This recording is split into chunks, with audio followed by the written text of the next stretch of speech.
दोस्तों, आज की कहानी है खामोश मोहब्बत। ये रहस्यमयी प्रेम कहानी है। तो चलिए सुनते हैं आज की कहानी।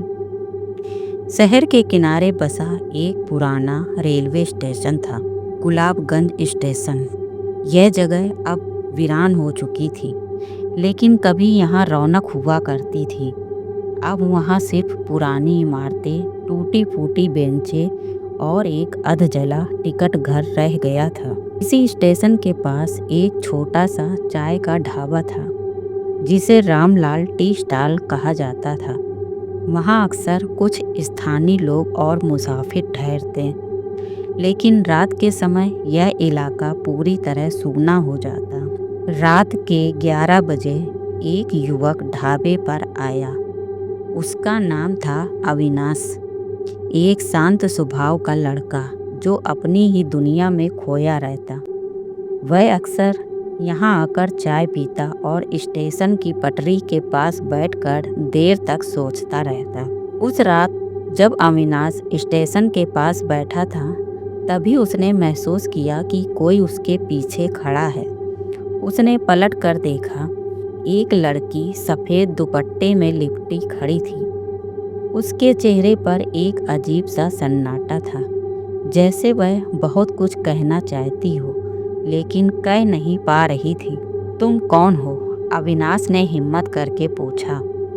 लड़की कुछ नहीं बोली, बस मुस्कुरा दी। उसकी आंखों में गहरी उदासी थी, मानो कोई बड़ा राज छुपा हो। फिर वह धीरे धीरे स्टेशन की तरफ चली गई और अंधेरे में खो गई। अविनाश ने उसे रोकना चाहा, लेकिन उसके कदम जैसे जम गए थे। वह लड़की कौन थी? इतनी रात को यहाँ क्या कर रही थी? उस रात अविनाश जब घर पहुँचा तो उसे चैन नहीं मिला। जैसे ही वह सोने की कोशिश करता, उसे अजीब अजीब सपने आने लगते। एक पुराना रेलवे स्टेशन, गाड़ी की सीटी, सफ़ेद दुपट्टे में खड़ी वही लड़की और अंधेरे में गुम हो जाने की आवाज़ें। सुबह होते ही अविनाश फिर से गुलाबगंज स्टेशन गया। वहाँ उसने रामलाल चाचा से पूछा, चाचा, यहाँ रात को कोई लड़की आई थी क्या? रामलाल चाचा का चेहरा अचानक पीला पड़ गया। उन्होंने धीरे से कहा, बेटा, उस लड़की को भूल जा। यहाँ कोई नहीं आता, खासकर रात को। लेकिन चाचा, मैंने खुद उसे देखा था।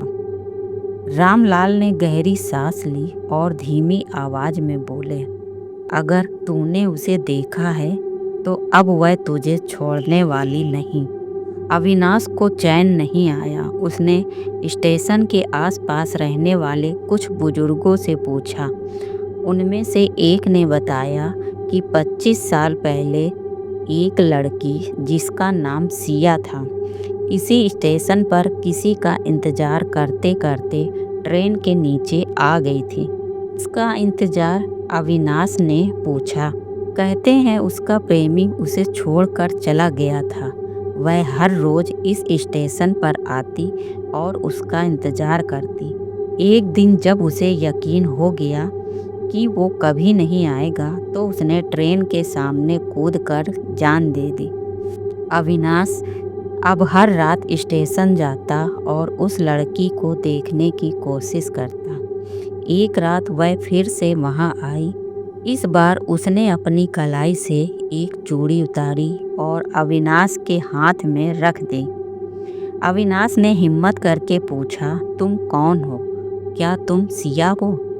लड़की ने हल्के से सिर हिलाया और धीरे से बोली, मैं सिर्फ अधूरी मोहब्बत का एक साया हूँ, जो अपने प्रेमी का इंतजार कर रही हूँ। लेकिन तुम्हारा प्रेमी तो लौट कर नहीं आएगा। लड़की ने एक लंबी सांस ली। उसकी आंखों से आंसू बहने लगे। फिर वह धुंध में विलीन हो गई। अब अविनाश को यकीन हो गया कि यह सिर्फ एक आत्मा की कहानी नहीं थी, बल्कि अधूरी मोहब्बत की दास्तान थी। उसने फैसला किया कि वह सिया को मुक्ति दिलाएगा। रामलाल चाचा के कहने पर वह एक पुराने पंडित जी के पास गया। उन्होंने कहा, अगर कोई आत्मा अपनी प्रेम कहानी अधूरी छोड़कर गई हो तो उसकी मुक्ति तभी होती है जब कोई उसका प्रेम स्वीकार कर ले। अविनाश समझ गया। उस रात वह फिर स्टेशन गया और कहा, सिया, अगर तुम्हें अब भी किसी का इंतजार है तो मैं हूँ। मैं तुम्हारी मोहब्बत को पूरा करने आया हूँ। यह सुनते ही हवा में एक अजीब सी हलचल हुई। सिया के आंसू छलक पड़े। पहली बार उसके चेहरे पर सुकून था। कुछ देर बाद वह हल्की सी मुस्कुराई, पीछे मुड़ी और हवा में विलीन हो गई। उसके जाते ही चूड़ी अविनाश के हाथ से गिरकर टूट गई। सुबह जब अविनाश उठा तो उसे स्टेशन जाना अजीब लग रहा था, लेकिन जब वह वहां पहुंचा तो उसे एक नई पटरी दिखी, जैसे वह पुरानी चीज़ों से मुक्त हो गया हो। रामलाल चाचा मुस्कुराए और बोले, बेटा, मोहब्बत सिर्फ पाने का नाम नहीं, बल्कि आत्मा को सुकून देने का नाम भी है। अविनाश ने आसमान की ओर देखा और महसूस किया कि कहीं न कहीं सिया अब आज़ाद थी। उसकी खामोश मोहब्बत अब हमेशा के लिए अमर हो चुकी थी।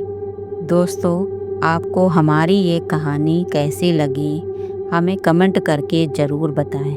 ऐसी ही नई नई कहानियाँ सुनने के लिए हमारे YouTube चैनल को सब्सक्राइब करें, वीडियो को लाइक और शेयर भी करें। फिर मिलेंगे एक नई स्टोरी के साथ। तब तक के लिए बाय।